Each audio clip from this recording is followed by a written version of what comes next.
What are the stages of cancer metastasis? Imagine cancer cells as travelers on a journey, moving from their original home to distant parts of the body.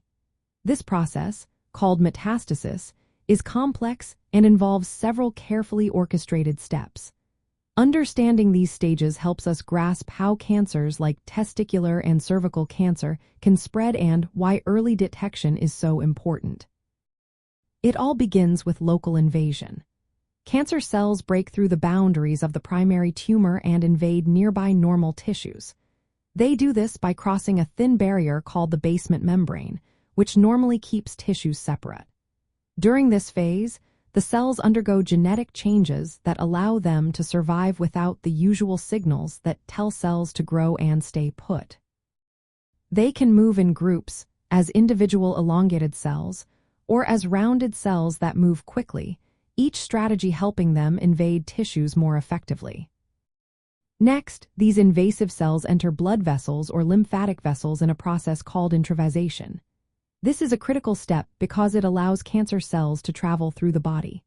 They cross the lining of these vessels, which acts as a barrier, and become circulating tumor cells.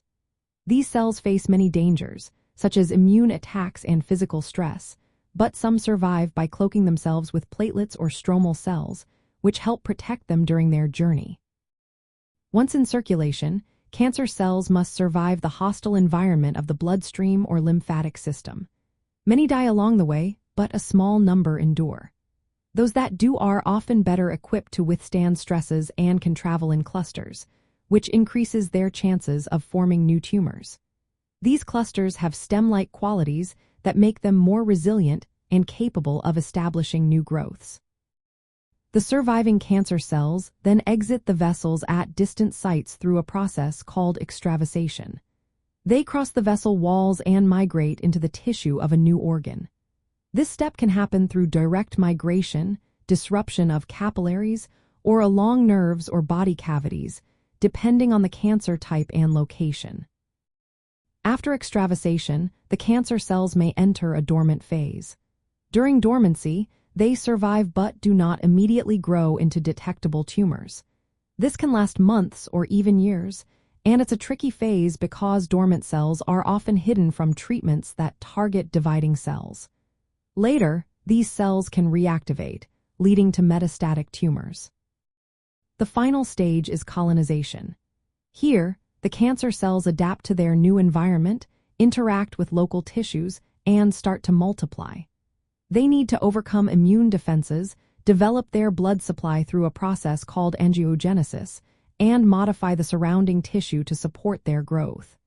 Successful colonization results in secondary tumors or metastases, which can be life-threatening. Interestingly, before cancer cells arrive, the primary tumor can prepare the distant organ by releasing signals and tiny vesicles that change the local environment. This creates a pre-metastatic niche, making it easier for cancer cells to settle and grow later on. This priming involves immune cells, stromal cells, and changes in the tissue matrix, all working together to support metastasis. In clinical practice, the presence of metastasis is classified as stage for cancer, indicating that the disease has spread beyond the original site. For reproductive cancers like testicular and cervical cancer, catching the disease early can prevent or limit metastasis, greatly improving treatment outcomes and prognosis. So, in summary, metastasis involves a series of steps: local invasion, entry into circulation, survival during transport, exit into new tissues, dormancy, and finally colonization. Each step is a complex biological process that researchers are actively studying to develop better treatments. If you or someone you know is dealing with cancer, always consult healthcare professionals for personalized advice and care.